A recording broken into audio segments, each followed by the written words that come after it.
జరిగిన ఇష్యూకే అట్లా జరిగి కోల్పోయింది.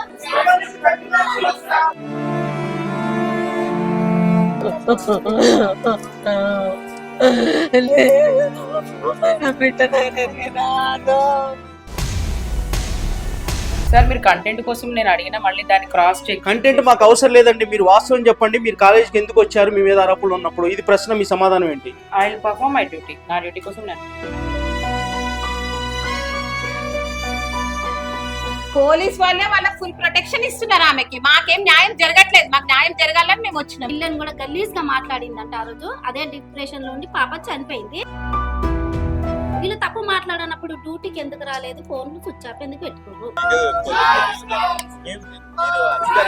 నేను ఇన్ఫార్మ్ చేశా ఐఆర్ అఫీషియల్స్ కి, మళ్ళీ ఇలా అవుతుంది, మీరు ఏదో ఒకటి డెసిషన్ తొందరగా తీసుకోండి అని చెప్పాను. సరే, గందరగోళం ఏంటి?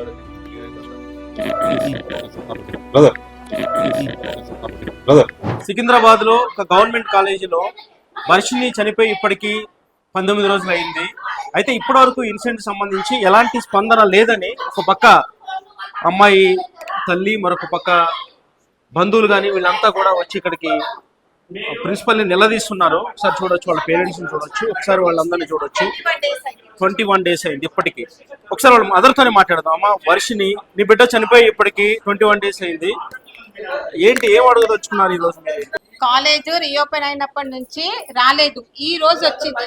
ఈ రోజు కూడా ఎందుకు వచ్చింది, ప్రిన్సిపల్ ఎందుకు అలౌ చేసింది తనని, మాకు అది కావాలి. మాకు ఆమె రాకుండానే ఉండాలి, ఆమెకు భయం ఉంది కదా, రాకుండానే ఉండాలి కదా. ఇన్ని రోజుల నుంచి ఇంట్లోండే మొత్తం చాట్ తయారు చేసుకొని శ్రీలక్ష్మి వచ్చింది, మధుర రాలేదు. మధుర ఎందుకు రాలేదు, మధుర కూడా రావాలి కదా. వాళ్ళకి జాబ్ చేసుకున్న రైట్స్ ఉన్నాయని అన్నారు, మరి ఎందుకు రాలేదు? ఈ రోజు రావాల్సిన కారణం ఏముంది? ఆమె ఇందులో ఇంకొక ఆవిడ కూడా వస్తుందా?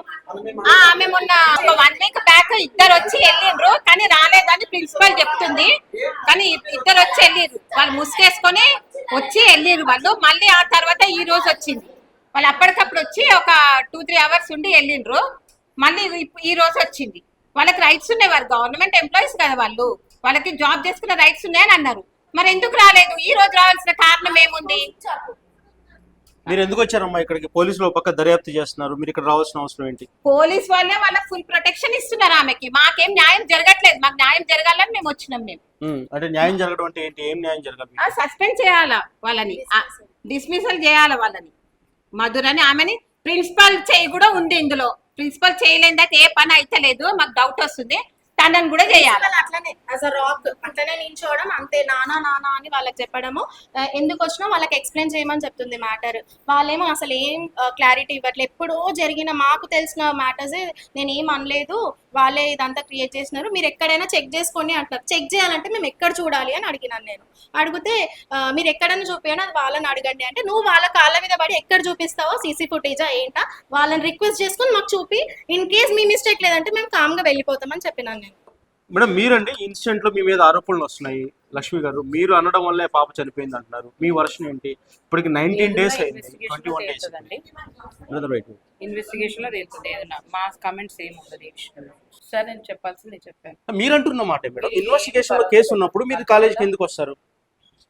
సార్ మీరు కంటెంట్ కోసం నేను అడిగిన మళ్ళీ దాన్ని క్రాస్ చెక్. కంటెంట్ మాకు అవసరం లేదండి, మీరు వాస్తవం చెప్పండి. మీరు కాలేజీకి ఎందుకు వచ్చారు, మీ మీద ఆరోపణలు ఉన్నప్పుడు ఇది ప్రశ్న, మీ సమాధానం ఏంటి? I will perform my duty. నా డ్యూటీ కోసం నేను. అంటే మీరు ఆరోపణలు ఉన్నప్పుడు మీరు కాలేజీకి వచ్చినప్పుడు స్టూడెంట్స్ మీద ప్రభావితం ఉంటుంది కదా, కేసు మీద ప్రభావం ఉంటుంది కదా. సార్ ఏదన్నా డిపార్ట్మెంట్ చూసుకుంటుంది, ఇందులో మేము మాట్లాడడానికి ఏముండదు. తప్పు చేసిన వాళ్ళు శిక్ష పడుతుంది, తప్పు లేని వాళ్ళని ఇట్లానే వర్క్ చేసుకుంటాం అంతే. మీరు తప్పు చేయలేదా? నన్ను అడగద్దు, ఇన్వెస్టిగేషన్ వాళ్ళు అడగాలి. నేను నా స్టేట్మెంట్ నేను ఇప్పుడు ఓకేనా, ఏదున్నా ఇన్వెస్టిగేషన్ తేలుతుంది అంతేనండి. ఇంకా దీని మీద నో మోర్ కమెంట్స్. నేను చెప్పానండి, ఇప్పుడు ఇన్వెస్టిగేషన్ ఉన్నప్పుడు నేను ఇంతకన్నా ఎక్కువ మాట్లాడు ఓకేనా. ఇన్వెస్టిగేషన్ ఉన్నప్పుడు మీరు మాట్లాడరు, కానీ ఇన్వెస్టిగేషన్ ఉన్నప్పుడు క్లాసులకు వస్తారు. వచ్చినప్పుడు ఈమె గానీ ఫోన్ స్విచ్ ఆఫ్ పెట్టుకున్నాడు. పిల్లని కూడా గలీజ్ గా మాట్లాడిందంట ఆ రోజు. అదే డిప్రెషన్ లో ఉండి పాప చనిపోయింది. మేము వచ్చిన రోజు వీళ్ళు తప్పు చేయలేదు కదా, వీళ్ళు తప్పు మాట్లాడలేదు కదా. వీళ్ళు తప్పు మాట్లాడినప్పుడు డ్యూటీకి ఎందుకు రాలేదు, ఫోన్లు స్విచ్ ఆఫ్ ఎందుకు పెట్టుకోరు? రీజన్ అదొకటి. మళ్ళీ ఆ మేడం కూడా మేము పాపకే సహకరిస్తున్నాం, మేము వాళ్ళకేం సహకరిస్తలేము అన్నప్పుడు డ్యూటీకి ఎందుకు తీసుకోవాల్సి వచ్చింది? రీజన్ అది. వాళ్ళ పిల్లల్ని కూడా మేము కొంతమంది పిల్లల్ని కూడా అడిగినప్పుడు మాకు అట్లాంటి మామూలను కూడా టార్చర్ పెట్టిర్రు. మేము కూడా బాధపడడం, మా వీడియోలు ఉన్నాయి కానీ వాళ్ళు రాలేదు. ఆ మమ్మల్ని కూడా టార్చర్ పెట్టిర్రు. ప్రతి ఒక్కరిని ఇట్లనే మాట్లాడతారు ఆ టీచర్లు. వాళ్ళని సస్పెండ్ చేయాలని పిల్లలు కూడా కోరుకోరు. స్టేషన్లో కదా అడగాల్సింది, ఇక్కడికి రావడం వల్ల ఏంటి మీకు? మాకు ఇక్కడికి వచ్చినప్పుడు ఇప్పుడు ఈమె ఇక్కడ ఇన్ని రోజులు రాలేదు కదా, ఇప్పుడు వచ్చిందని ఇన్ఫార్మ్ వస్తే మేము వచ్చినాము. అది మెయిన్. ఇప్పుడు మేము సార్ వాళ్ళు చూసుకుంటారు, అది చూసుకుంటారు అంటే ఏం అడుగుతున్నారమ్మా, మీరు ఏం చెప్పాలనుకుంటున్నారు? వాళ్ళకి ఏం న్యాయం చేస్తారు చేయండి, డ్యూటీ మాత్రం మీరు చేయలేదు, సస్పెండ్ చేయాలి. రైట్ మేడం, ఏంటి ఇది అంత ఈ గందరగోళం ఏంటి? ఇప్పుడు ఇన్వెస్టిగేషన్ లో ఉన్నప్పుడు కేసు సహజంగా ఆరోపణలు ఎదుర్కొంటున్న వాళ్ళు కాలేజీకి రావచ్చా, వస్తున్నారు కదా, మీ సమాధానం ఏంటి? సార్ ఇదంతా మేము ఎంక్వైరీ చేసుకున్నాము. తర్వాత 19th రోజు డిఏఓ సార్ వచ్చారు సార్, పిల్లలందరినీ ఎంక్వైరీ చేశారు, వాళ్ళ స్టేట్మెంట్స్ తీసుకున్నారు, వాళ్ళ రిపోర్ట్స్ అన్ని కూడా ఆయన సబ్మిట్ చేశారు. నేను మొత్తం ఎంక్వైరీ చేసి 21st నా ఫైనల్ రిపోర్ట్ ఇచ్చేసాను. అది మొత్తము కమిషనర్ సార్ దగ్గర ఉన్నది సార్.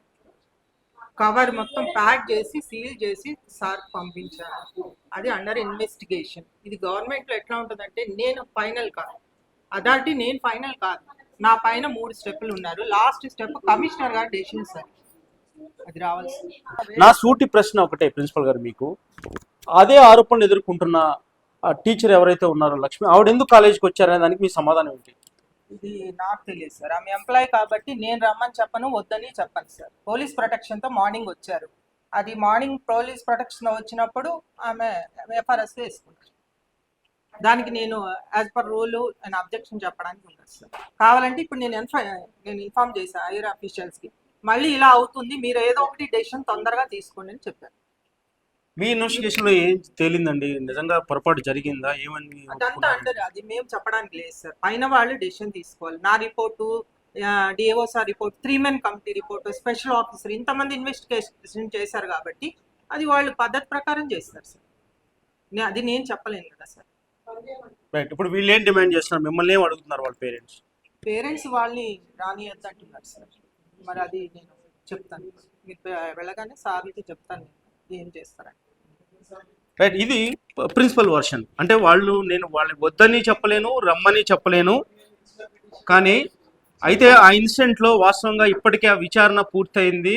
నేను ఏదైతే విచారణలో సేకరించానో ఆ వివరాలు ఇచ్చానని చెప్తున్నారు. మనతో మాట్లాడదాం విచారణ సరే ఏంటి సార్ ఈ గందరగోళం ఏంటి? ఈ కేసు ఒక మిస్టరీ లాగా కనిపిస్తుంది. పోలీసులు కూడా ఈ విషయానికి సంబంధించి మమ్మల్ని ఏం అడగొద్దు, ఇది విచారణలో ఉందని చెప్పి కూడా విచారణ అధికారి కూడా నేరుగా ఏబీపీ దేశంతో మాట్లాడడం మనం చూసాం. మొత్తానికైతే ఈ ఇన్సిడెంట్లో ఆరోపణలు ఎదుర్కొంటున్న అధ్యాపకులు కాలేజీకి వస్తున్నారు.